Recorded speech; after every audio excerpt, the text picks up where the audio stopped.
When do we say that our learning outcomes are sound? Are there possible strategies that teachers could use so that they may be able to ace formulating learning outcomes? These are what we are going to discuss today.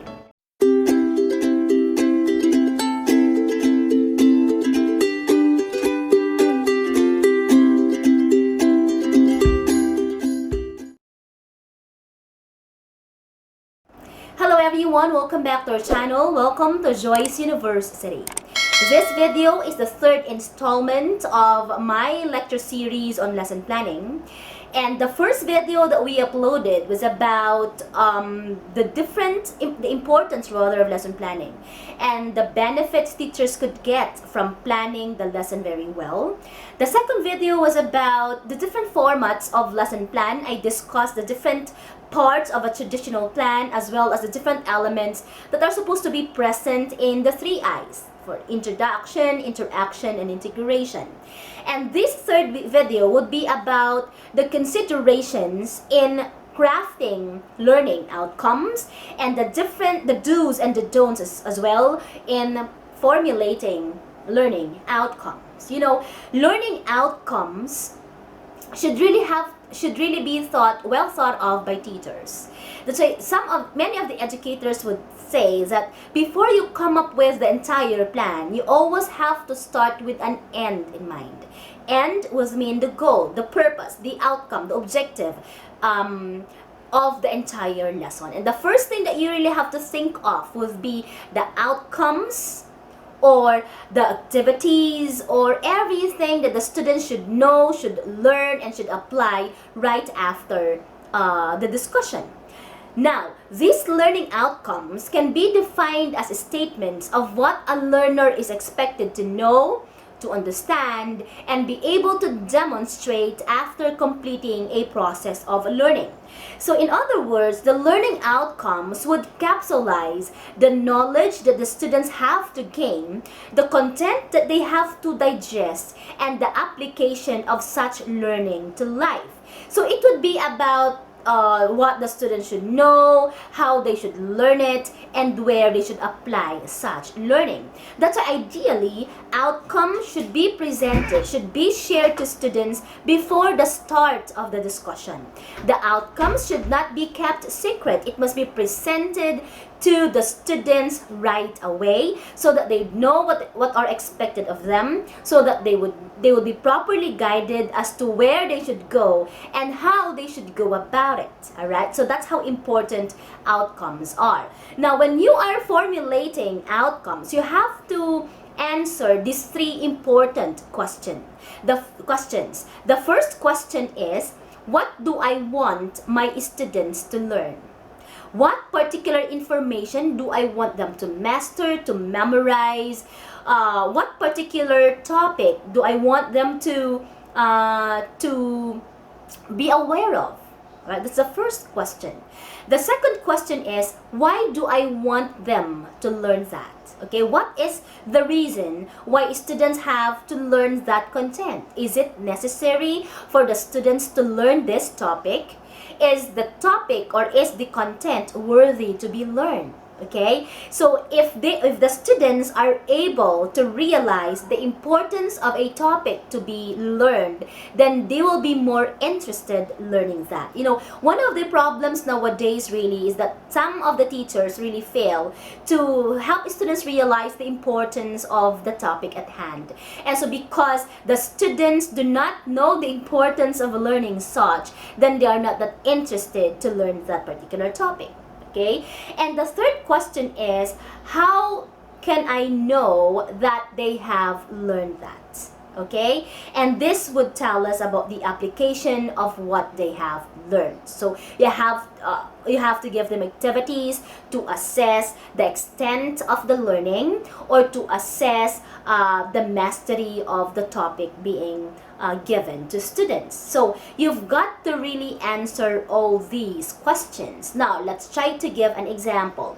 In my case, because I am an English teacher, one of the topics being discussed in English subject would be figures of speech.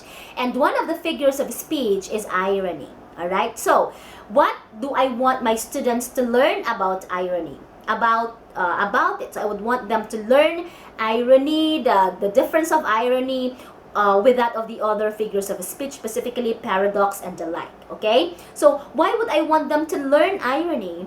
Because I believe that once the students are aware of the implications and the meaning of irony, then they would be more creative and critical as regards understanding a particular literary genre, particularly its plot and the statements or the statements given by the different characters, even satirical statements for that matter. So that's how important irony is. Once that they are aware of the irony, then they are able to grasp the meaning intended by the speaker in a certain story, poem, or even in real life, because people in real life are also fond of making use of ironical statements, and so people should understand the meaning behind that ironical statements. So how would I know that they have learned that? So one way would be, maybe I would ask them to analyze a certain story. It could either be the story Lamb to Slaughter, or it could either be Death by Scrabble. They have to analyze those stories. And then right after that, I would ask them to come up with a certain song that contains irony. Alright, so if the students are able to do all these things, then I am very positive that the outcomes really are achieved at the end of the period. Okay, that's how important answering those questions are in crafting the plan. Okay, now I would like to present you some practical strategies for writing learning outcome. You have to remember that when you are writing the learning outcomes, first, you have to start with a clear statement. And what is that? You would always start with, at the end of the lesson, at the end of the discussion, the students should be able to, your outcomes. Demonstrate, express, design, apply. Next, second, when you are writing learning outcomes, you have to write that in the future tense and choose a verb from the taxonomy of objective. And you have to choose one from the taxonomy of objectives, something or the verb that precisely describe the intended outcome. So when we say taxonomy of objectives or taxonomy of the outcomes, we always have to go back to the taxonomy of objectives written by Benjamin Bloom in the 1950s.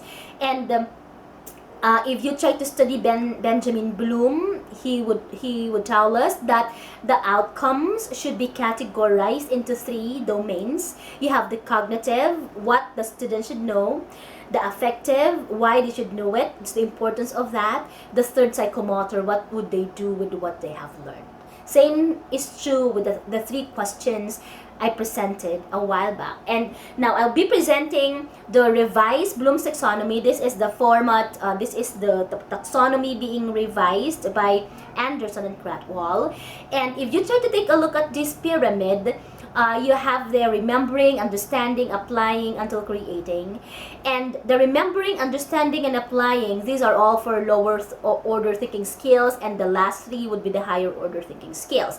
Now, the Bloom's taxonomy of objectives would tell us that if you would want your students to just remember something, then you can make use of the verbs list, or find, or name, identify, or locate, describe, memorize. But if you want them to understand something, then they could summarize, they could paraphrase, they could discuss. But if you would want them to come up with the highest order thinking skill, which is creating, then you would ask them to create something new out of what is presented them. And so the verb that you will be using would be design, construct, produce, design, invent. So you always have to go back to, especially if you are a neophyte or practice teachers, you always have to be guided by the Bloom's taxonomy of objectives, so that you could assure that your outcomes really are measurable and are behavioral. Alright? So that's the second one. That's how important visiting the Bloom's taxonomy of objective is. The third strategy or consideration is that it is recommended that you only use one appropriate verb in each outcome. Okay? Do not use two verbs rather in one outcome. It should only be like this. Okay, this is an example. Discuss the process involved in chemical reaction. It should not be discuss and calculate the value of X. The rule says you should not be coming up with two verbs in one outcome. You only have to choose what's the better verb, more appropriate to your activity maybe, or to the learning that you would want to impart to your students. Okay, you choose between discuss and calculate, but not putting those words together. Do not say discuss and calculate. If I were to choose, I would just say calculate the value of X. Alright, choose one verb in one outcome. I hope I made that clear. The fourth one, which is very important, is that you have to make your outcomes SMART. Specific, measurable, attainable, realistic, and time-bound. And how could you do it? The first thing that you have to remember is that you always have to write your outcomes with clear, simple, and concise sentences. Do not make use of highfalutin words or deep words that are open for interpretations and words which could not be understood by the students. Okay? So you have to avoid as well using verbs which are open for interpretations and verbs that are not measurable and not behavioral.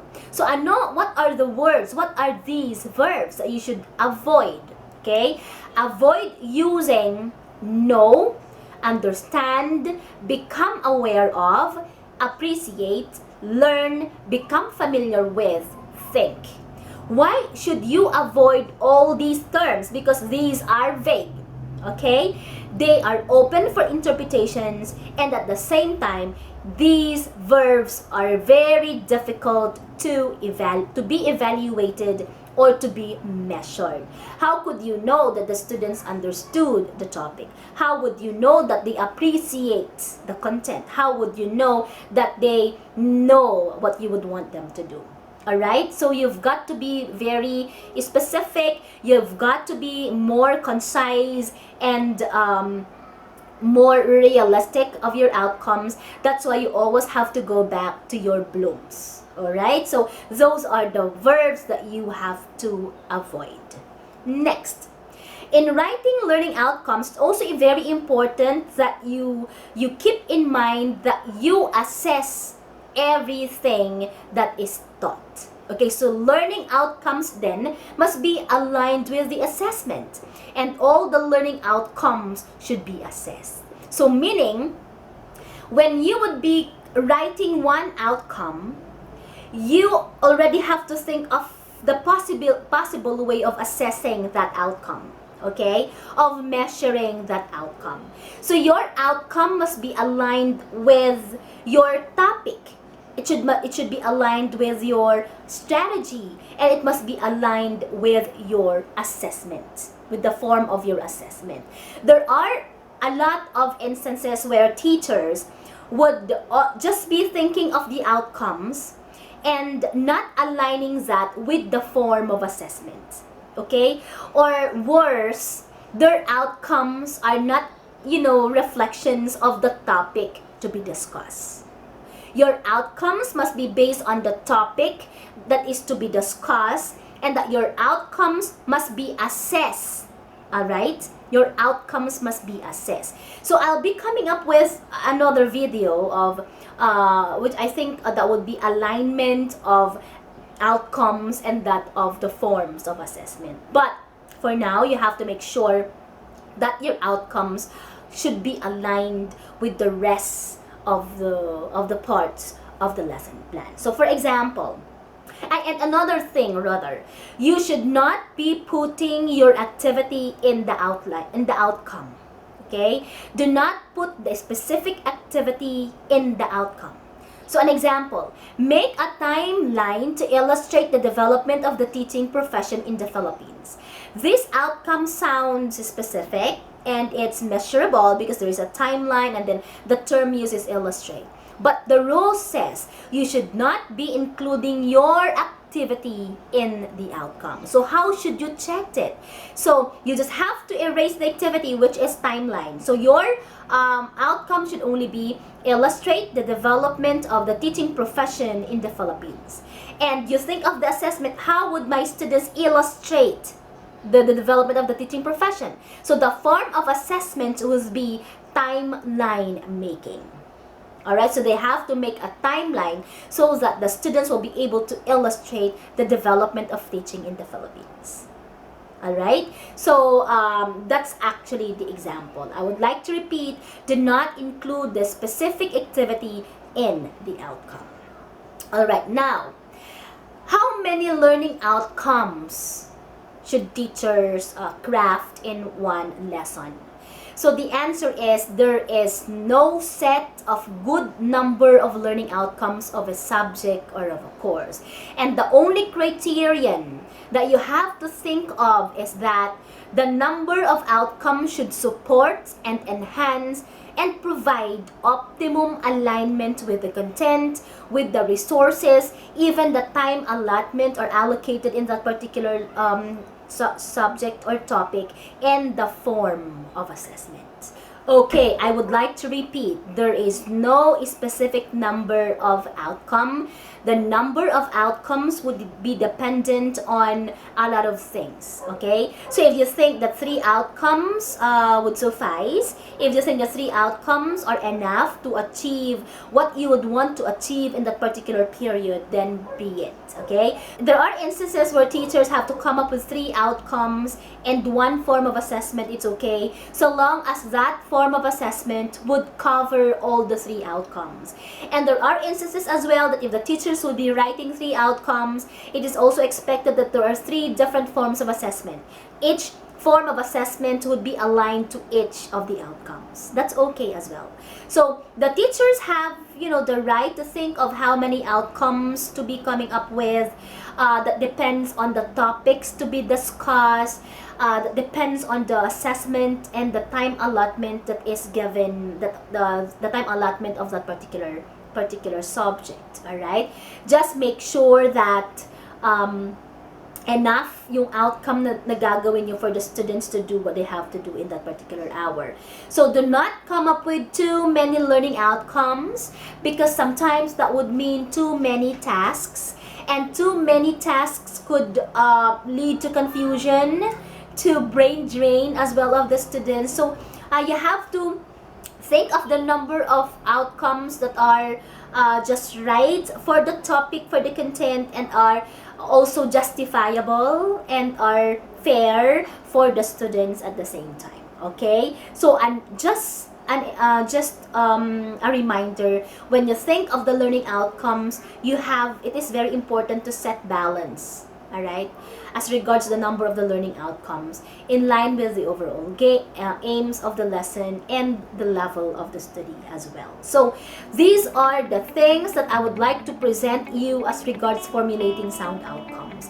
It is very essential that you write your outcomes well, that you would really think of these outcomes so that you may be able to maximize the learning of the students, and so that you may be able to make sure that there is 100% participation and learning that would take place in your class. Alright, so I hope this video helps. My next video would be about alignment of the learning outcomes and forms of assessment. That's still another very important topic that should be mastered by would-be teachers and by beginning teachers, or even by the teachers who are already in the field for how many years. Alright, so I hope again this video works, and see you